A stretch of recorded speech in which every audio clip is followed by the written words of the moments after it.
In life, there is 14 distinct fear entities that plague humanity, from the fear of isolation to claustrophobia, the fear of the dark, madness, the unknown. What is that? Humans are preyed upon, and we feed these cosmic embodiments of the very thing we cannot escape, our deepest, darkest anxieties. This is the world of the horror podcast, the Magnus Archives.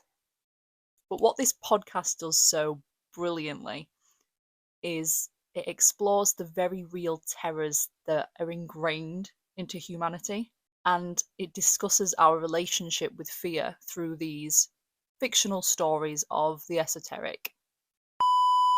Hello, my name is Mars, and I am definitely not an alien. So I used to be a huge Magnus Archives fan. I still am, not as much as I once was, but I love talking about the fear entities. So that's what we're going to do today. For those of you who aren't aware, the Magnus Archives is a British horror podcast set in a fictional establishment called the Magnus Institute. This institute collects and archives statements from victims of one of these 14 fear entities. These statements are of very strange, supernatural, and oftentimes traumatic experiences. In this video, we're going to be discussing each of the fear entities. We're going to look at their representation in other media, real life, and we're just going to have a fun old time talking about the Magnus Archives. So if you're a Magnus Archives fan, hello, welcome, let's chat about the Magnus Archives. If you aren't, or if you aren't like fully caught up, there won't be any spoilers or anything. I might talk about some statements of note, but nothing that's really going to spoil the overarching plot, so stick with me. This is my first YouTube video, so, do all the YouTube stuff. Like, comment, subscribe. Thanks. Okay, let's go. First, fear entity. The eye. The eye, or the beholding, is quite literally the fear of being watched or followed. It can also encompass an overwhelming desire to know, to see everything, to observe it all, to have all the information. In our modern day world of constant surveillance, it's easy to see how this fear entity can be seen in real life. Haha, seen. Right now, you're observing me. If I go to the supermarket when I finish doing this, there will be numerous cameras watching me on my journey there, in the supermarket, and on my journey back. My phone is listening to me. They notoriously are listening to us at all times.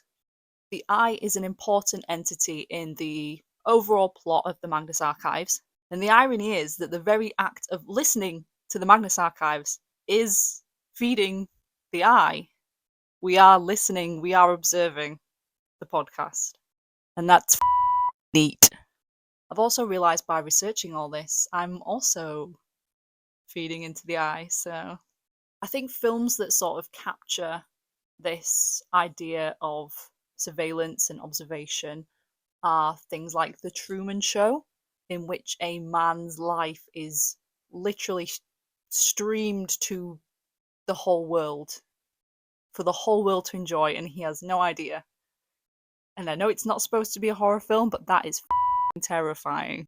It can also be seen in things like 1984 by George Orwell, and, to take from that, Big Brother, the reality TV show.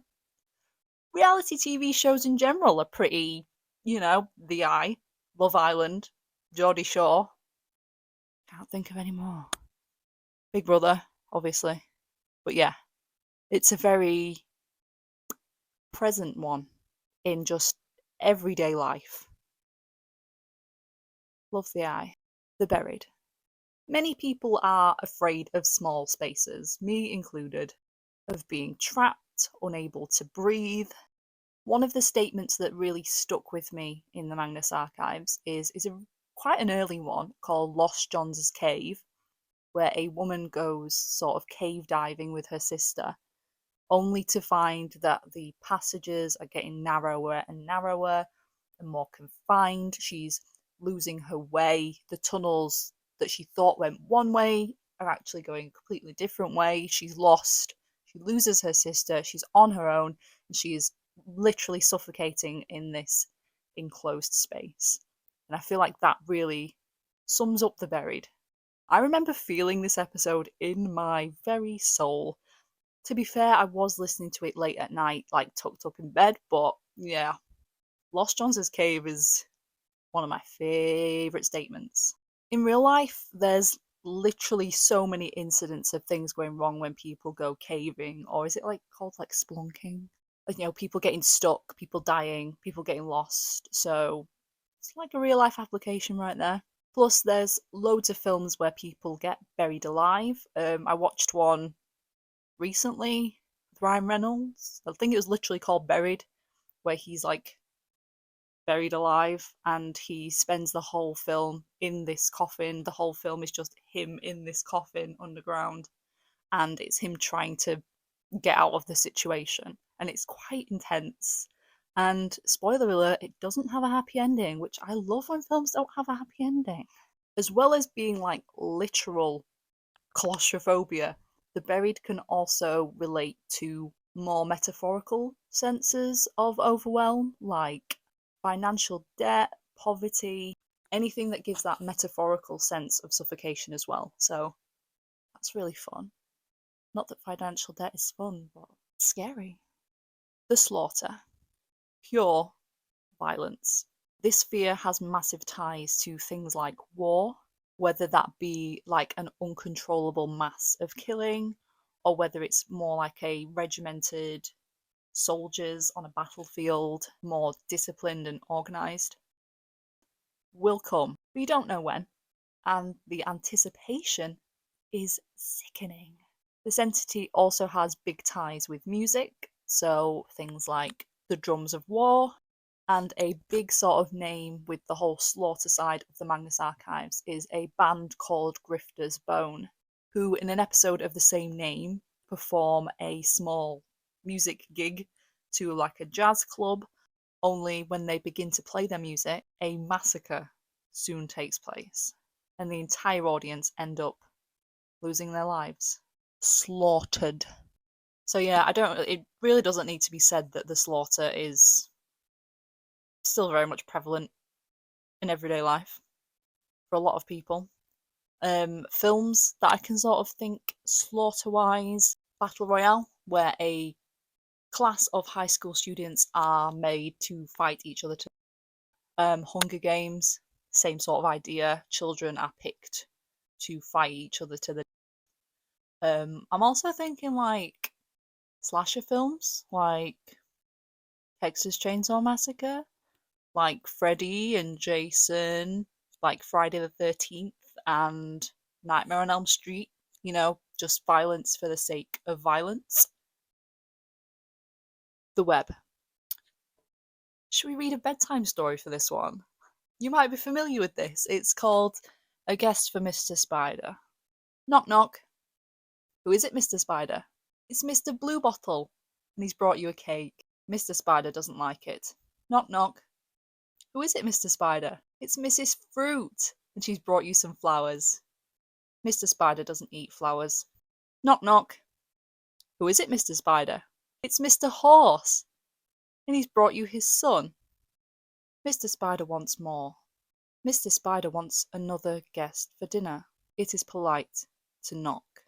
The spider, the mother of puppets, spinner of schemes, the hidden machination. Obviously, this fear manifests as things like spiders and webs. However, it is not arachnophobia. This is less about the fear of spiders and more so the idea of being unknowingly controlled, doing things against your will. Themes of addiction are prevalent with this one. The overwhelming urge to just do something. Just like with the eye, the web plays a big role in the Magnus Archives, overseeing the bigger picture. The web is pulling all the strings, controlling you like a puppet. So a film that kind of came to mind for me for this was the Saw franchise. Like, aside from the games, the way things are set up, like everything connects. There's someone pulling all the strings, things go a certain way that John Kramer, is he the guy from Saw? I can't remember his name, the jigsaw guy. Anyway, yeah, he sets things up to go a certain way, and like he's the puppet master of everything. So I think that really relates into the web. Anything else? I did write some stuff down. Let me have a look. Oh my god, I'm glad I wrote that down because two of my favourite films I've like put as the web films. Midsummer. So Danny is the main character and she is welcomed into a sort of cult. But the things that happen are all very controlled. Everything that happens to her throughout the film is set in motion to make a certain outcome. Also, the film Cabin in the Woods. I love Cabin in the Woods. If you haven't watched Cabin in the Woods, I'm not going to spoil it because love it. But yeah, the way sort of things turn out in Cabin in the Woods, very web coded. I love that film. Anyway, The Stranger. I do not know you. The stranger is the fear of the unfamiliar. You've probably heard of like the uncanny valley phenomenon where something looks just human-like enough that you recognize it as so, but something's not quite right. So mannequins, robots, wax models, taxidermy, these are all objects that the fear manifests itself in. Imagine one day you wake up and you've arranged to go visit your best friend at her house. You knock at the door and the door opens. Who who is this? This isn't your friend. But they greet you as such. You enter their home and all the pictures are pictures you've seen dozens of times before featuring your friend. But this person is now in their place. They've replaced your friend. They're an imposter. Sus. And you're the only person that seems to notice this. So you doubt yourself. But you know you're right. In the Magnus Archives, this replacing of people is called a not them. Very on the nose, gets the point across. And these are creatures that replace people and nobody notices.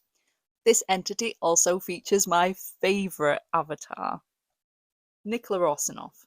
Oh, we're going to have to do a sidebar. What is an avatar? So, avatars. In the Magnus Archives, avatars are individuals or creatures that serve to feed the fear entity that they represent. So, in the case with the stranger, there is an avatar called Nikola Orsanov, who is a plastic mannequin dressed up like a ringmaster. And I love her very dearly. She steals skin and borrows a voice box. She's a menace. We stan Nicola. Anyway, back to the fears. Films for the stranger. So the first film that like came to my head when I thought about the stranger was The Thing. Quite literally a shape-shifting creature that can present itself as anything. What is not uncanny about that? The Vast. One of the most common fears, I think, is the fear of heights. Welcome to the vast. So we're talking heights, we're talking falling, we're talking large open spaces, things like the ocean or space, just large expanses of absolute nothingness.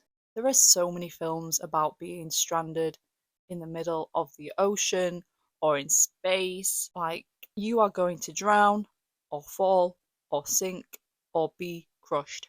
The vast represents a void. You are insignificant. I get very much like cosmic horror vibes from the vast, and I love that. I love cosmic horror. And I get it. I hate deep water. I hate heights. I hate the idea of being stranded in space. Are you kidding me? I fear I would be a victim of the vast. I'm not gonna lie. For the vast, the horror film The Fall, in which two women climb a really high telephone tower. I don't know what it is, but they climb to the top of it and then get stuck up there. And then the film is them trying to find a way down. So, you know, heights. Gravity, which is a film about being lost in space. So many films about that kind of thing. So, horrendous. The lonely. Isolation. It's all too prevalent in modern day society. You can so easily cut yourself off from everyone and everything. You can order things to your home. You don't have to leave your house. You can talk to people through the internet. There's no need to not be on your own, completely disconnected from humanity. This fear often picks at people who are already predisposed to being in their own home, the introverts, the people who don't have many family or friends. I always think back to a statement about one of the characters trying to build a tower block created specifically to isolate its inhabitants, so it would make sure that they would never cross paths or see each other. And they would select residents who were already predisposed to loneliness. And then this was all foiled by a community outreach program and an article in a newspaper exposing the project, which is pretty funny. I'm an introvert. I could very easily fall into the lonely. Yeah. Films for the lonely. What did I pick? So films for the lonely. I've gone with The Martian. Could also be The Vast film, but I feel like the isolation in The Martian is quite prevalent. And also Skinamarink, is that how you say it? Not seen this film, but I've watched clips and I've seen people's commentary on it, and it's very much that sort of isolating kind of vibe. Like the whole house like cuts these children off from the rest of the world, and yeah, very lonely coded from what I've heard. So that is part one. Yes, I'm doing this in two parts. Ha ha ha ha. Subscribe if you want to see the next part, or else drop me a cheeky little comment, say happy first video, or tell me which fear entity you think is the sexiest. I mean, scariest. I'm gonna go now. There's a weird door that's opened up that wasn't there before, so I think I'm gonna check that out. I'll see you in part two. Love ya. Bye. That's a weird fucking door. Hello? Hello? What the fuck?